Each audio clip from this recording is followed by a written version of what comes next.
In November of 2021, a record number of 4.5 million US workers quit their jobs. And according to a report by Good Hire, 82% of 3,000 American full-time workers from 10 of the most popular job sectors said that they would potentially quit their jobs because of a bad or toxic manager. So the question is, how can we tell if our current managers are toxic?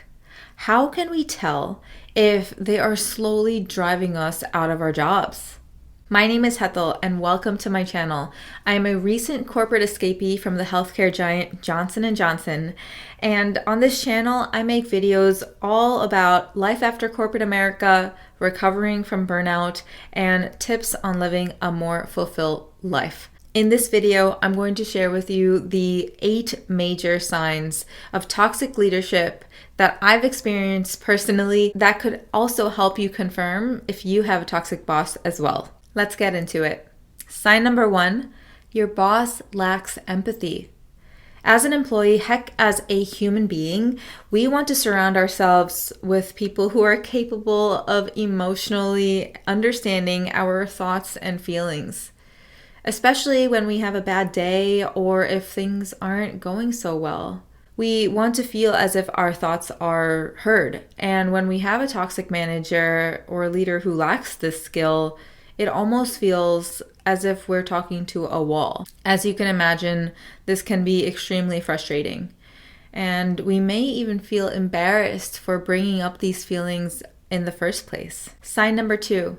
Your boss is quick to dismiss your thoughts and ideas. What many of us want in a job is the ability to be creative and have original ideas and thoughts so that the products or services that we are providing are ever evolving in a positive way. But often when we try to convey these exciting ideas to our leaders, we get shut down and dismissed because those ideas didn't come from them. These leaders often want you to keep your head down and just do the work that they tell you to do. This can be extremely discouraging and stifling when we are innately creative people who just want to show our skills and talents. Here's sign number 3. Your boss treats you like a number and not the human being that you are. During update meetings and one-on-ones, does your boss consistently ask you about status updates and progress on the project rather than taking a minute to first ask you how you're doing? We obviously know that the project is important, but when we aren't asked about our personal well-being at all as an employee, we start to feel discouraged and resentful towards our bosses. We want to feel like a human and that we're cared for, right? Here's sign number 4. Your boss sets unrealistic expectations of you. One thing I noticed while working under toxic managers were the unrealistic expectations that they had of me. Whether it be to drive 4 to 5 hours a day for work or complete a certification that you're not at all prepared for or even have no desire to do, in the end, either you suck it up, do what you're told and burn out, or you do what I do and defy your manager, end up on a blacklist, and or quit. Before we get into sign number 5, are you finding this video valuable? If so, please go ahead and hit that like button and subscribe to the channel. It really would help me reach more people like you. All right, let's get back to it. Sign number 5 is your boss only sees your weaknesses and not your strengths. This is a big one because it not only leads to resentment and unfulfillment, but having a boss that has this toxic trait can even make you feel less than and unworthy and lower your self-esteem. In one of my last jobs, I was told that my weaknesses would hinder me from moving far in my career, that I wouldn't stand out, and that it would be much harder for me to become a leader in the end. This was a really hard time for me in my life because it was when I started to question my own abilities and my skills, and I would ask myself, am I good enough? When now I know that I was much more than enough. I am much more than enough.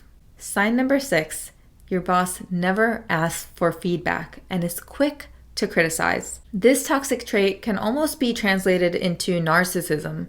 When I've tried to provide not so positive feedback to a previous leader, I was told that the things that I was saying were simply my opinion and that they would not change themselves based on my opinion. They said that this was simply who they were, and that was that. This leader made me feel like it was my fault that I had undergone all of the hardships in this job. When you encounter a manager or a leader like this, it is very easy to feel insignificant and small.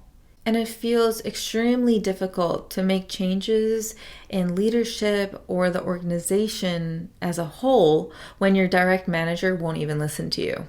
Sign number 7, your boss plays favorites. The favoritism game. This is a big one because I've been on both ends of the favoritism spectrum. Yes, I was once the favorite and then quickly became the unfavorite. And when this type of manager has you on their good list, you are given all of the most amazing opportunities, benefits, and gold stars. We were taken on special trips and nominated for all of these awesome awards. But the moment that I voiced my opinion on something that I did not want to do or that I was concerned with, I was put on a blacklist. And at that moment, I stopped being recognized, included, or even acknowledged. That was difficult. And finally, sign number 8, your boss is quick to gaslight you. I've spoken about this in a previous video, but this is a huge sign that your manager could be toxic. If your manager is gaslighting you, they are not hearing you. They are not listening to what you are feeling. They are invalidating those feelings. And maybe they're saying things like, oh, well, everyone is doing it, so you should be able to as well. Or that things will get better when they obviously are not. You ultimately leave feeling incompetent and unheard. And what's worse is that after being gaslit for so long, you end up gaslighting yourself because you end up in a whirlwind of denial. These are 8 toxic traits of a manager or leader that, if recognized early enough, can save you months, if not years, of burnout, feeling hurt, and unworthy. In a previous video, I mentioned that not all leaders are true leaders, and I completely stand by that comment. I believe that we all need leaders that have empathy, cares for your development, your thoughts and ideas, and looks at you for the human being that you are. That's the least that you can ask for, right? I'd love to hear your thoughts in the comments below, and let us know if there are other signs that we should be looking out for as well. I'll see you in the next video. Sending you love.